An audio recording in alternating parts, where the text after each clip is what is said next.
សម្រាប់ថ្ងៃនេះផងដែរក៏បានយកនៅតម្រុយឆ្នោតអាវងយកមកធ្វើការចាជាតម្រុយឆ្នោតយួនជូនទៅកាន់ពុកម៉ែបងប្អូនសាជាថ្មីទៀតហើយក៏ដូចជាសពមួយដងមកពុកម៉ែបងប្អូនចូលចិត្តនៅតម្រុយឆ្នោតមួយណាពុកម៉ែបងប្អូនអាចទៅធ្វើការចាក់ផ្សងសំណាងបានដែលគិតថ្លៃប៉ុន្តែមុននឹងចូលទៅកាន់នៅវីដេអូទស្សនាសូមពុកម៉ែបងប្អូនកុំភ្លេចជួយចុច like subscribe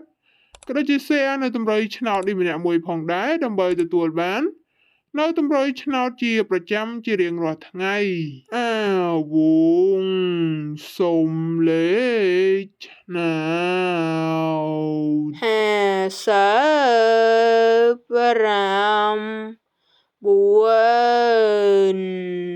អា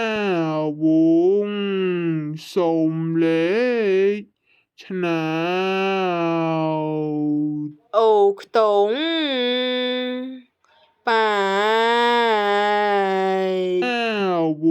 ងសុំលេខឆ្នោ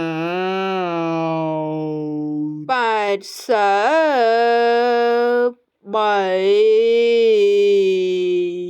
អាវងសុំលេខឆ្នោតស្អែកសួរទី